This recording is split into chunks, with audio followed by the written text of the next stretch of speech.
London Olympics چند روز کی دوری پر ہیں، کاؤنٹ ڈاؤن جاری ہے اور دنیا بھر کے شائقین کا جوش و خروش ہے کہ بڑھتا ہی جا رہا ہے، لیکن پاکستانی اسپورٹس اس وقت تنازعات میں گھری ہوئی ہے، بے یقینی کی صورتحال ہے، اختیارات کی جنگ جاری ہے اور اس مایوسی میں ہر کوئی یہی سوال کر رہا ہے کہ کیا پاکستان کی اولمپک رکنیت تو معطل نہیں ہو جائے گی؟ کیا پاکستان اولمپکس میں حصہ لے سکے گا یا نہیں؟ اس بارے میں ہم نے آج اپنے کراچی کے بی بی سی اسٹوڈیو میں مدعو کیا ہے پاکستان اولمپک ایسوسی ایشن کے صدر retired lieutenant general Arif Hasan کو، اور ان سے ہم بات کریں گے کہ آخر یہ صورتحال ہے کیا۔ جنرل صاحب، سب سے پہلا سوال تو یہی ہے کہ بات ہو رہی ہے حکومتی مداخلت کی، اولمپک چارٹر کی خلاف ورزی کی، تو آخر یہ حکومتی مداخلت ہے کیا؟ اولمپک چارٹر میں بہت کلیئرلی دیا ہوا ہے، اور ایک جگہ نہیں، کافی جگہوں پہ انہوں نے دیا ہوا ہے کہ جو نیشنل اولمپک کمیٹیز ہیں ان کی ٹوٹل اٹانومی ہونی چاہیے۔ انہوں نے کہا جی while you must maintain harmonious relationships with the government, but پوری اٹانومی اپنی مینٹین کرنی ہے، اور بائی امپلیکیشن اس کا یہ بھی مطلب ہے کہ انٹرنیشنل فیڈریشنز جو ہیں وہ بھی اپنی اٹانومی مینٹین کریں گی۔ اس کا لنک یہ ہوتا ہے کہ نیشنل اولمپک کمیٹی آئی او سی کے ساتھ ہے، اور جو فیڈریشنز ہوتے ہیں وہ اپنی انٹرنیشنل فیڈریشنز کے ساتھ ہوتی ہے۔ ممبرشپ ان کو ملتی ہے جب یہ سرٹیفائی کرتے ہیں کہ ان کا کانسٹیٹیوشن اور یہ خود ہر لحاظ سے عمل کریں گے آن دی اولمپک چارٹر۔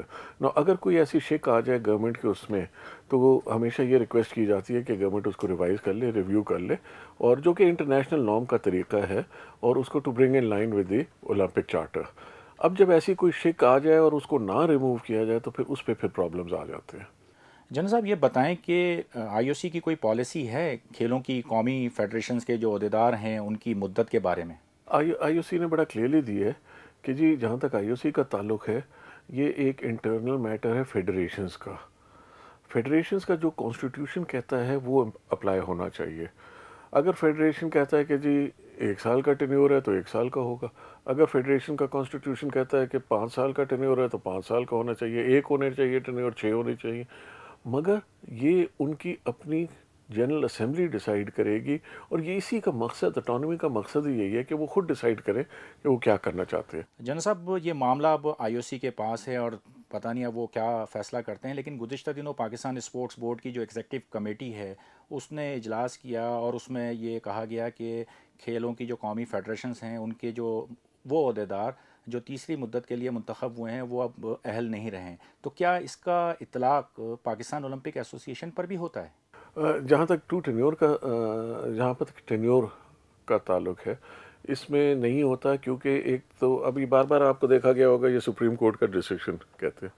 سپریم کورٹ نے بڑا کلیئرلی کہا ہے کہ جو ایفیلیٹ، ایک تو یہ انہوں نے کہا ہے کہ جی گورنمنٹ کو حق ہے رولز بنانے کا اور ان کو امپلیمنٹ کرنے کا، اس میں کورٹ وہ کہتے ہیں جی مداخلت نہیں کر سکتی۔ دوسری چیز انہوں نے یہ کہی ہے جو ایفیلیٹڈ ہیں ان پہ یہ لاگو ہے، جو ایفیلیٹڈ نہیں ہے ان پہ نہیں لاگو۔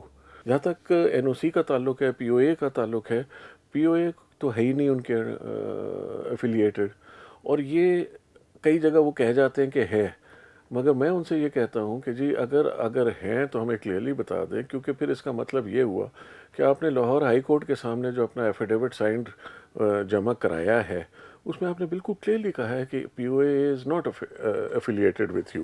آپ کے مخالفین آپ پر یہ الزام عائد کرتے ہیں کہ یہ معاملہ آپ انٹرنیشنل اولمپک کمیٹی کے فورم میں لے گئے اور قومی جو فیڈریشنز ہیں اسپورٹس کی پاکستان کی ان کو آپ نے اعتماد میں ہی نہیں لیا۔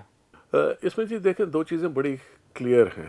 ایک، جب یہ انیشلی کورٹ پہ گئے تھے اس وقت پی او اے کی جنرل اسمبلی نے پریزیڈنٹ کو یہ حق دیا تھا کہ آپ اس میں جس طریقے سے آپ بہتر سمجھتے ہیں پی او اے کے لیے اس کے اوپر آپ ایکشن لیں۔ تو ایک وہ بلینکٹ بالکل آتھرائزیشن جنرل کاؤنسل کی ہے، لوگ پڑھتے ہی نہیں ہیں نا، لوگوں کو پتہ بھی نہیں ہوتا کہ کیا ہے کیا، تو وہ ہے، تو ان کو نہیں پتہ۔ دوسرا، کانسٹیٹیوشن میں بڑا کلیئر دیا ہوا ہے کہ اگر ٹائم کم ہو تو آپ بائی سرکولیشن بتا سکتے ہیں لوگوں کو۔ تو جب یہ مسئلہ ہوا، این او سی کو مینڈیٹڈ ہے to protect the Olympic charter, یہ نہیں ہو سکتا کہ ہم انفارم نہ کریں۔ لاہور ہائی کورٹ کا کیس جب ہوا ہمارے خلاف، ہم نے اس وقت ابھی ہم پروسیس ہی اس کو کر رہے تھے کہ ہمیں آئی او سی سے لیٹر آ گیا کہ جی ہم نے مانیٹرنگ سیل نے یہ بتایا ہے کہ یہ ہو رہا ہے، آپ نے ابھی تک ہمیں انفارم نہیں کیا، ہمیں ڈیٹیلز بتائیں۔ تو ہمیں ہر صورت میں بتانا ضروری ہے۔ اب یہ ہوا کہ کیونکہ ٹائم کم تھا، ایک بڑا ڈیٹیل لیٹر، پتہ نہیں آپ کی نظر سے گزرا ہوگا، بڑا ڈیٹیل لیٹر تمام فیڈریشنز کو لکھ دیا گیا. تو یہ کہنا کہ جی جنرل کاؤنسل سے یہ چھپایا گیا، یہ بالکل غلط بات ہے. اس ساری صورتحال میں اب آپ کو کیا نظر آ رہا ہے؟ اولمپک رکنیت کی معطلی یا پھر لندن اولمپکس میں پاکستان کی جو شرکت ہے اس سے محرومی؟ دو تین طریقے ہوتے ہیں اس پہ. اگین میں کیٹیگوریکل آپ سے کچھ نہیں کہنا چاہوں گا کیونکہ یہ ڈیسیشن جو ہے وہ آئی او سی کا ہے. بٹ ایک سچویشن گزر چکی ہے اور یہ کویت کی جو سچویشن تھی بالکل یہی تھی جو کہ ہمارے یہاں ہے. تو کویت کے اوپر انہوں نے سسپینشن لگا لی، حالانکہ کویت کے جو پریزیڈنٹ ہیں اولمپک ایسوسی ایشن کے، وہ او سی اے اولمپک کاؤنسل آف ایشیا کے بھی پریزیڈنٹ ہے، وہ انوک کے بھی پریزیڈنٹ ہے، اولمپک سیلوڈیرٹی کو بھی ہیڈ کر رہے ہیں. تو بٹ اس کے باوجود ان نے این او سی کو سسپینڈ کر دیا. بٹ کئی جگہ ہم نے دیکھا ہے کہ وہ ان کے کانٹینجنٹ نے شرکت کی ہے، بٹ آئی او سی کے فلیگ کے نیچے کی ہے، کیونکہ وہ کہتے ہیں جی گیمز جو ہیں وہ آئی او سی کی ہیں. ایک تو یہ ہو سکتا ہے، دوسرا یہ ہو سکتا ہے سسپینڈ. بٹ میں اس پہ کچھ کہنا نہیں چاہوں گا کہ